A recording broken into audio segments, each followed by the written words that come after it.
बहुत समय पहले जावा नाम का साम्राज्य हुआ करता था। उस साम्राज्य में श्रीधर नाम का एक ब्राह्मण रहता था जो कि बहुत बुद्धिमान था। वह बहुत ही ज्ञानी था। राजा भी उसके ज्ञान से काफी प्रसन्न रहते थे। महाराज, मुझे धन की जरूरत है। हमारे घर में अनाज खत्म हो गया है। मुझे कुछ धन मिल जाता तो अच्छा होता। सैनिकों, श्रीधर को एक थैला धन दिया जाए। सैनिक ने श्रीधर को एक थैला धन दे दिया। धन्यवाद महाराज, आप मेरी हमेशा मदद करते हैं।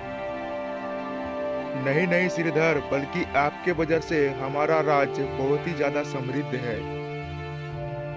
श्रीधर का एक पुत्र था जिसका नाम था मानिक। वह भी उसके पिता जैसा बुद्धिमान था।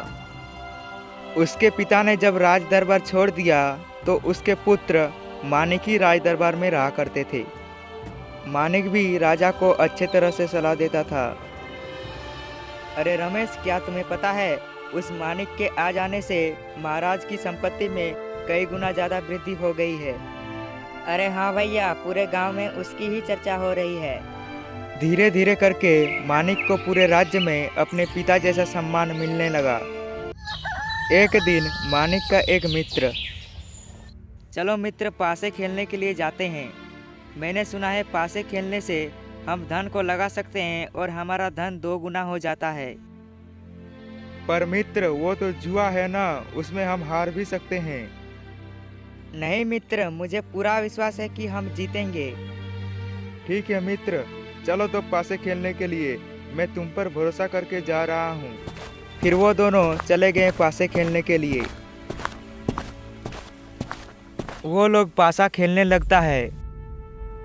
उस दिन वो लोग पासा में अच्छा खासा धन जीता। देखा मित्र, मैंने कहा था ना कि हम पासे में जरूर जीतेंगे। हाँ मित्र, तुमने बिल्कुल सही कहा था। हम पासे में बहुत ही ज्यादा धन जीत गए हैं। मित्र, अब हम लोग रोज आएंगे और पासे खेलेंगे। हाँ मित्र, तुमने बिल्कुल सही कहा। अब पासे खेलकर हम लोग बहुत ही ज्यादा धनवान हो जाएंगे। फिर वो लोग उस दिन अपने घर चले जाते हैं। फिर वो अगले दिन फिर से पासे खेलने के लिए जाता है। उस दिन वो पासे में हार जाता है। कोई बात नहीं मित्र, हम अगले दिन पासे में जीत जाएंगे। कल हम वापस खेलने के लिए आएंगे। वह अब रोज पासे खेलकर धन गंवाने लगा। उसे खेल की लत लग गई थी। वह अब खेल में ज्यादा धन लगाने लगा। वह आज भी खेल हार गया था। अरे मित्र, मैं तो अपने घर की सारी संपत्ति हार गया। अब मैं क्या करूं? अरे मित्र, कोई बात नहीं, तुम लोगों से उधार लेकर पैसे ला सकते हो। लोग तो तुम्हें भली भांति जानते हैं, तुम्हें पैसे दे देंगे।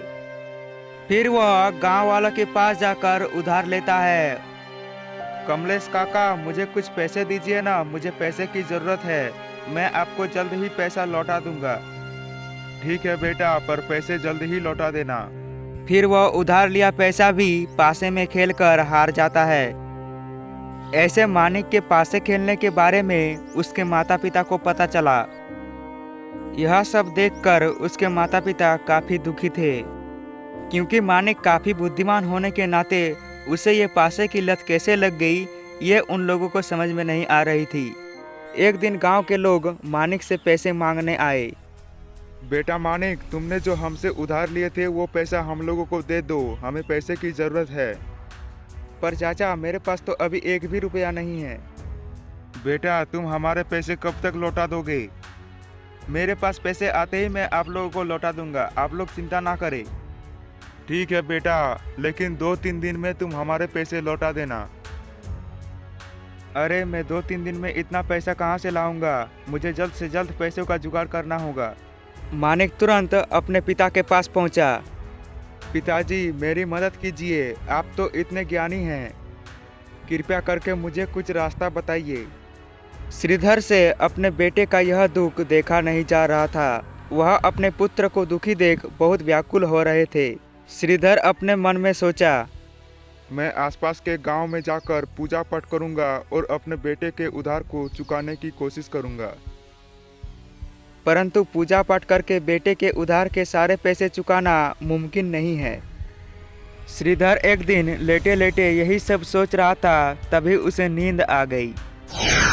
श्रीधर पूर्व की दिशा की ओर एक ज्वालामुखी पर्वत है जिसमें एक बड़ा सा खजाना छिपा हुआ है। इसकी देखभाल नागा बेसुकी नाम का एक आदमी करता था। यह सपना देखते देखते उसकी आंख खुल जाती है। अरे क्या यह सपना सच होगा? मुझे उस नागा बेसुकी से मदद मांगनी चाहिए। वह यह सब बातें तुरंत अपनी पत्नी को बताई। उसकी पत्नी ने यह सुनकर कहा, एक बार हमें इस बारे में पता करना चाहिए, शायद हमें सच में मदद मिल जाए। ठीक है भगवान, हम दोनों साथ में चलते हैं। आखिरकार हमने ही उस पर ध्यान नहीं दिया, वरना वो नहीं बिगड़ता। अगली सुबह दोनों उस पर्वत की ओर जाने के लिए निकल पड़े। ज्वालामुखी पर्वत की ओर जाते समय श्रीधर और उसकी पत्नी को कई तरह के कष्ट झेलने पड़े, लेकिन उन्होंने सभी तकलीफों को सहन किया और अंत में उस पर्वत के पास पहुंचे। नागा बेसुकी, आप कहाँ हैं? कृपया आप मुझे दर्शन दीजिए। तभी वहां पे अचानक नागा बेसुकी प्रकट होता है।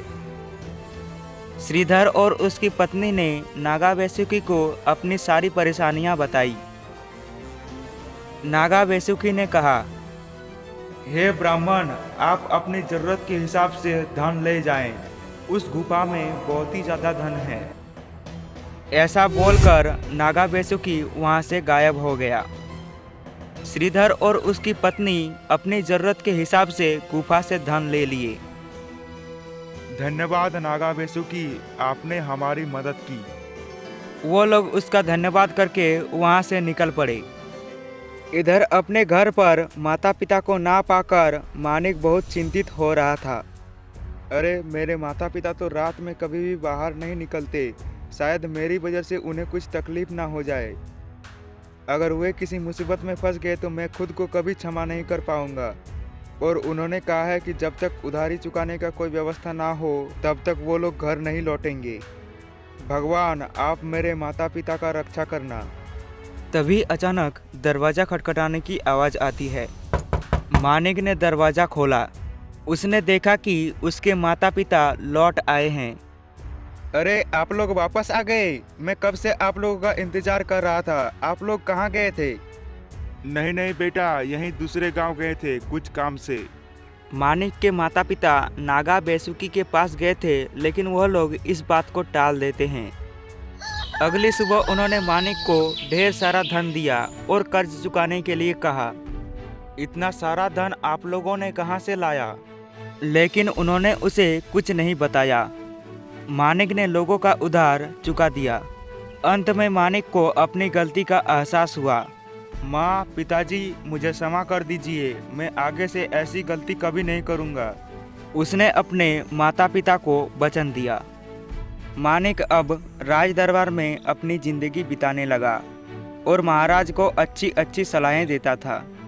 हर किसी को अपनी गलतियों को सुधारने का मौका मिलना चाहिए, क्योंकि जो अपनी गलतियों को सुधार लेता है वही एक अच्छा इंसान होता है।